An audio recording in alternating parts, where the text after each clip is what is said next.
This section is about rational exponents. A square root can have a 2 in the radical to indicate that we're talking about a square root rather than, say, a cube root or a fourth root, etc. To make it clear that we're taking a cube root, we'll simply put a little 3 inside the radical. And that means cube root, whereas the one above is square root. And if you don't see any number in the upper left, it's just assumed to be a square root. We can rewrite these roots as rational exponents. That would be an exponent that's a fraction. And the way to rewrite a square root as a rational exponent would be writing x to the 1/2. Cube root is x to the 1/3. And a fourth root would be x to the 1/4, etc. So now, let's see if we can write this in words. 64 to the 1/2, that would be the square root of 64.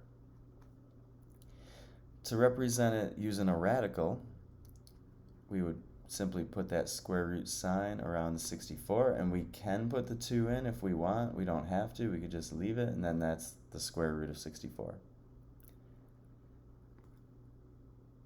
This would be read the cube root of 64. And to use a rational exponent, that's a fractional exponent, we would write 64 to the 1/3. Now to evaluate this on calculator, you can type in on your calculator square root button, and then just put 64 there. And it's going to tell you that the result is 8, so 8 times 8 makes 64. When you do 64 to the 1/3 though, you may wish to type it into the calculator this way. Use the caret symbol and then do a fraction, but make sure you've got parentheses around your fraction. It's a common mistake to forget the parentheses, but if the parentheses weren't there, for example, the calculator would actually just raise the 64 to the 1 and then later divide the result of that by 3, and you wouldn't get the right answer. So you want to make sure you do have that parentheses around there. And what the calculator is going to look for is it's going to look for some number that when multiplied by itself again makes 64. And there is a nice natural number that does that. It would be 4. 4 times 4 times 4 makes 64. Whereas above we had 8 times 8 makes 64. Alright, so 4 is considered the cube root. Alright, the next questions are about imaginary numbers. And let's just brainstorm about the different ways that a number can be multiplied by itself to make 4. So one way that I can think of off the bat would be 2 times 2 makes 4. And so 2 is the square root of 4. There's another way to make 4 as well by multiplying something by itself, and that would be -2 times -2 makes 4. Alright, so if we see the square root of 4 like this, that is actually called the principal square root, and it is always assumed to be positive. And so we'll get the positive result out of that. If we want to get the -2, then what we can write is negative square root of 4. That tells us to use the -2 rather than the +2. So this will become -2. If we want to write both, then what we can write is plus or minus the square root of 4. And this is going to be positive 2 or negative 2 is what that means. Alright, so the number radical 4 is actually 2, and it is a real number. The number negative square root of 4 is negative 2, and that's real as well. But now, let's see what could happen if we try to take the square root of a negative number.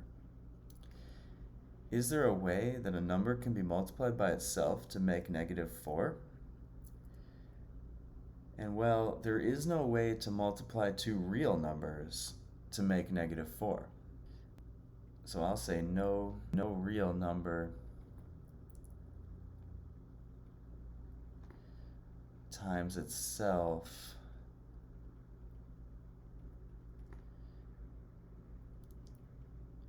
makes negative 4.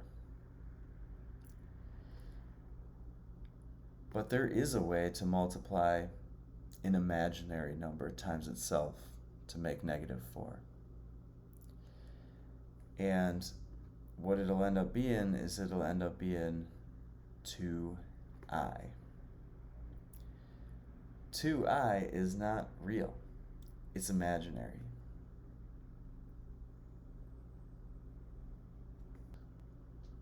We can write this, that 2i times 2i makes negative 4.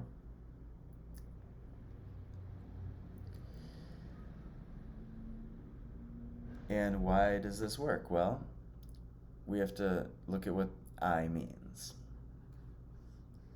Okay, so I is the imaginary number.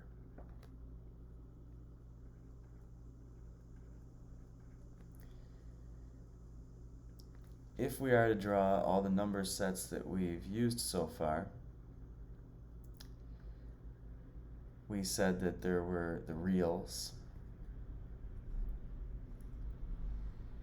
and within that were the integers,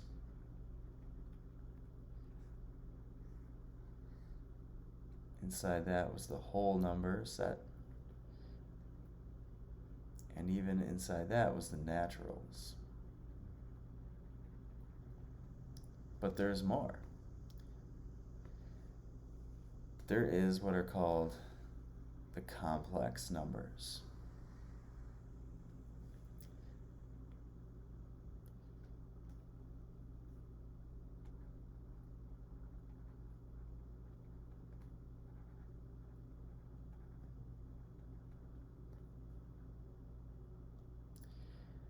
All right, so whereas a number like 2 would be a natural number, and a number like radical 8 would be real, the number 2i would belong to the complex number set. It's imaginary. And the number I would belong out there as well. So what exactly is I? Well, I is the square root of a negative 1. We could say that I times I makes negative 1, because that would be the square root of negative 1 times the square root of negative 1, and that makes negative 1.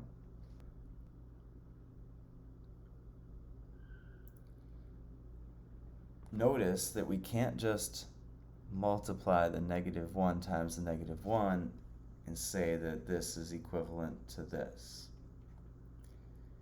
That would not hold true. Alright, so it's not actually valid to combine these two when a negative is involved. And so let's say that we're trying to find the square root of negative 4 now. How can we possibly break this down? Well, we want to separate it into a real part and an imaginary part. And the way we can do that is by splitting the radical up into two parts. And we can put the real part on the left and then the imaginary part here on the right. So we'll break it into two radicals. And what will happen is we put the 4 here, because that's real. And then we put the square root of the negative 1 on the right, which is imaginary. And so, as you can see, the radical 4 will break down into 2. But the radical negative 1 can't simplify any farther except to say that it is I. And that's how I knew that the square root of negative 4 would be 2i.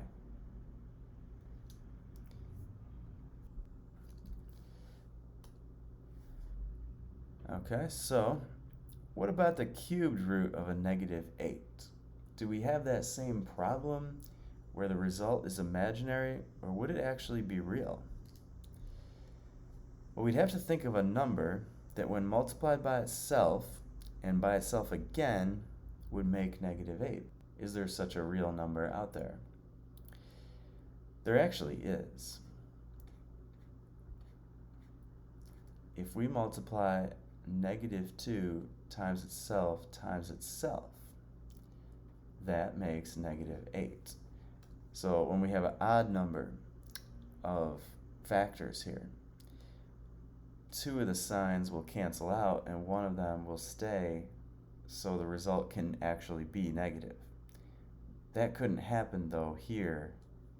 When we multiply negative 2 times negative 2, the negative cancels out, so you can't make a negative by squaring a number, but you can make a negative by cubing it. So the result is real. And we would say that the cubed root of negative 8 is negative 2, and you don't need an I.